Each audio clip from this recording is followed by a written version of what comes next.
Alors comment grandissent les plaques d'athérosclérose? Les plaques grandissent essentiellement par à-coups. Là, je vous ai parlé, je vous ai, je vous ai exposé une histoire naturelle progressive. Je vous ai dit, la plaque se développe parce que des macrophages qui rentrent, enfin des monocytes qui rentrent, qui donnent des macrophages, les cellules musculaires lisses migrent, produisent de la matrice extracellulaire, il y a des lymphocytes.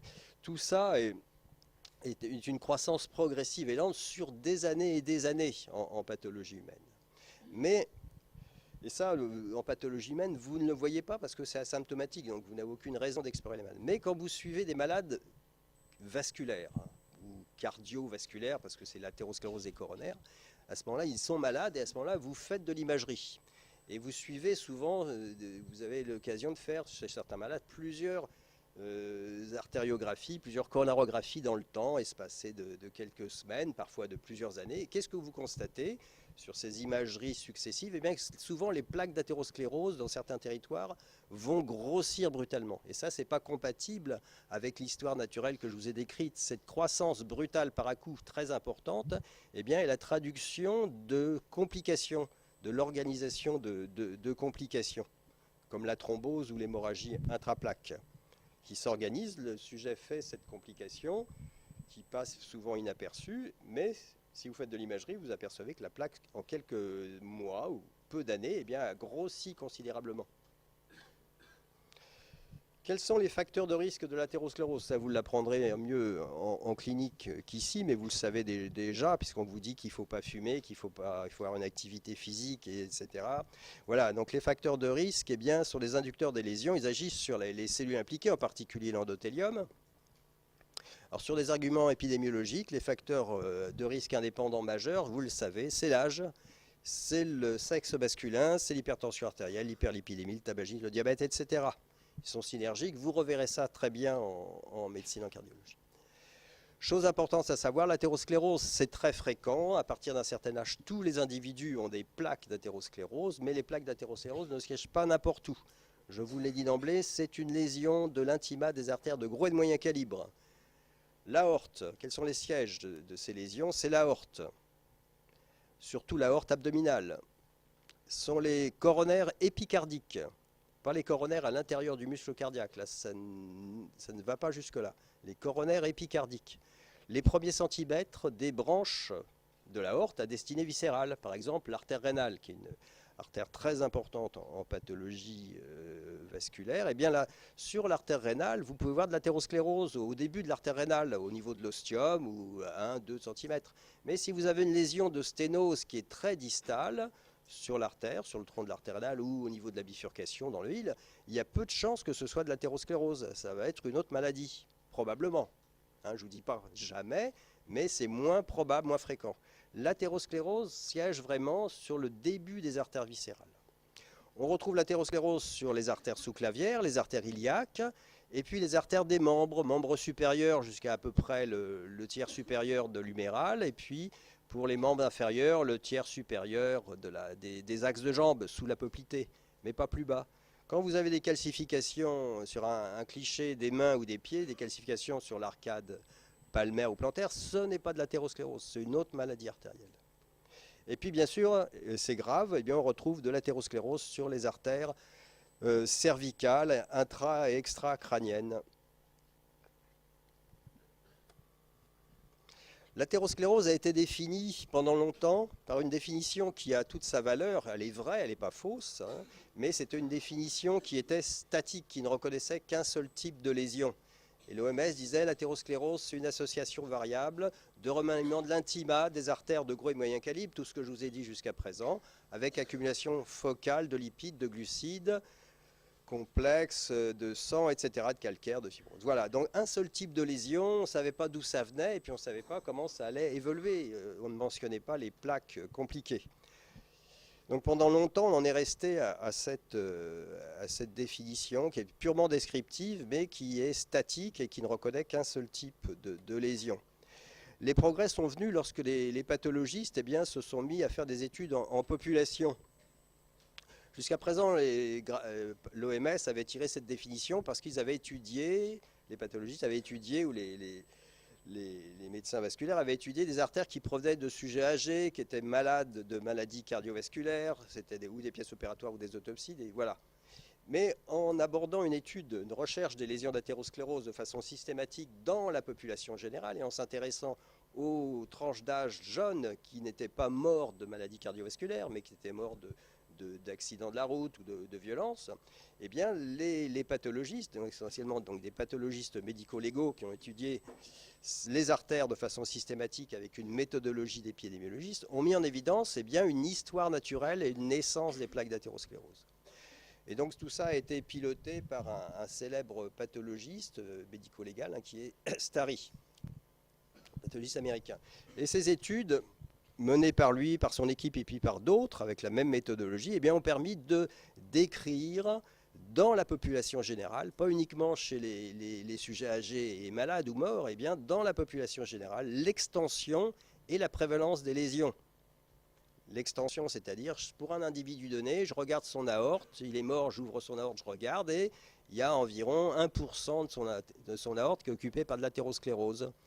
Cet homme est jeune, il a 20 ans, il est de sexe masculin, et comme c'est des Américains, il était caucasien ou non caucasien, ou non noir à l'époque, etc. La prévalence, eh bien, c'est dans la population générale, combien de pourcents des individus, pour une tranche d'âge donnée, un sexe donné, une race donnée, ont de l'athérosclérose. Et puis surtout, ce qui a été important dans ces études, c'est que ces auteurs ont déterminé une histoire naturelle. Ils ont déterminé une séquence des lésions, depuis des lésions initiales jusqu'à des lésions avancées. Je vous ai dit, la définition de l'OMS décrivait la vraie plaque d'athérosclérose. Là, il n'y a pas de problème, mais on ne savait pas d'où ça venait. On a l'impression d'une lésion qui était comme ça, établie. Et là, eux ont proposé un modèle et ont dit, ben voilà, il y a d'abord des lésions initiales, comme je vous ai décrit tout à l'heure sur le schéma, et puis après, il y a des lésions avancées. Ils ont décrit différents types qu'il ne faut absolument pas connaître par cœur. Schématiquement, eh bien, il y a des lésions avancées et avant, il y a les lésions initiales ou précoces. Vous voyez, par exemple, mais ne mémorisez pas du tout les types qui sont là, surtout que ça a changé depuis. Vous voyez, vous avez ici en jaune les lésions initiales et vous avez en bleu les lésions avancées. Et vous avez ici les tranches d'âge. Vous voyez, quand je vous dis qu'ils se sont intéressés à la population générale, de sujets morts, de morts non cardiovasculaires, eh bien, vous voyez, le premier groupe, c'est de inférieur à 1 an jusqu'à 4 ans. Et les plus vieux dans cette étude, c'était 29 ans. Hein, chose inhabituelle dans les études concernant l'athérosclérose à l'époque. Eh bien, vous voyez que quand on est jeune et quand on devient adolescent, eh bien, c'est là qu'on a le plus de lésions avancées dans l'aorte. De lésions, pardon, initiales dans l'aorte. Et puis, lorsqu'on vieillit, eh bien, progressivement avec le vieillissement, il y a de plus en plus de lésions avancées, de lésions constituées, c'est-à-dire des plaques d'athérosclérose. Alors, quelles sont ces lésions? Eh bien, les lésions avancées et les lésions précoces. On va commencer par les lésions précoces. Donc, l'idée de ces auteurs, c'est que toutes les lésions avancées provenaient de lésions précoces. Donc, on commence par les lésions précoces. Aucune manifestation clinique, donc il n'y a aucune raison que les cliniciens les connaissent. Seuls les pathologistes qui faisaient des autopsies chez les sujets jeunes pouvaient les voir. Possible régression, on peut les voir depuis la naissance, et je vous ai dit, ça culmine, le pic d'incidence, c'est l'adolescence. Et elles sont caractérisées, ne retenez pas le type 1, type 2, type 3, c'est ce qu'ils ont dans leur publication, mais en pratique, c'est trop complexe, et vous allez voir dans les dernières diapos, je vous dirais que c'est contesté actuellement. Donc le type de lésion, le prototype de la lésion initiale, c'est ce qu'on va appeler la strie-lipidique, ou c'est le type 2 de Starry ou de l'American Heart Association. La strie-lipidique. Alors la strie-lipidique, ça se voit à l'œil nu. Vous ouvrez une aorte et vous voyez sur cette aorte eh bien, des petites lignes qui n'ont quasiment pas de relief, qui sont un peu jaunâtres, qui sont parallèles, c'est longitudinal et c'est parallèle au flux sanguin. Hein, ça, c'est des intercostales. Vous êtes dans l'aorte thoracique ici. À quoi ça correspond ces lésions? Eh bien, vous regardez au microscope, c'est l'accumulation de macrophages spumeux sous l'endothélium dans l'intima de l'aorte. Je vous ai dit, ces lésions sont d'autant plus fréquentes eh bien, que le sujet est proche de l'adolescence. On en trouve plus dans l'aorte thoracique que dans l'aorte abdominale, donc déjà là, ce n'est pas très logique. Je vous ai dit que l'athérosclérose prédominait dans l'aorte abdominale. Donc là, dans leur schéma, dans leur histoire naturelle, il y a quelque chose qui cloche, on en reparlera. Par opposition, eh bien, les lésions avancées. Alors, dans l'esprit de l'époque, eh bien, les lésions avancées faisaient suite à ces lésions initiales. Et le prototype de la lésion initiale, c'était la strie-lipidique. Cette filiation actuellement est contestée, hein, plus personne n'y croit beaucoup. Et parmi ces lésions avancées, oubliez le type 4, ne retenez pas les numéros de type, retenez des noms. Eh bien, deux types de lésions. La plaque constituée, la plaque fibrolipidique ou plaque d'athérosclérose, non compliquée, et puis la plaque d'athérosclérose compliquée. Hein, pour vous, il n'y a que deux choses, c'est la plaque et la plaque compliquée. Alors on regarde une plaque d'athérosclérose. Là, ici en vrai, c'est plus un schéma, vous avez ouvert une aorte. Alors certainement que c'est plus une aorte d'enfant, là ça va être un adulte assez jeune. Ou parfois un adulte plus âgé. Hein. La sévérité et l'extension de l'athérosclérose est très variable selon les individus. Qu'est-ce que vous voyez ici là? L'intima de l'artère qui est exposée devant vous, et cette intima ici est normale.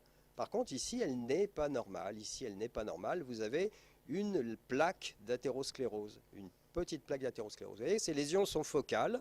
Il y a des intervalles d'intima saine.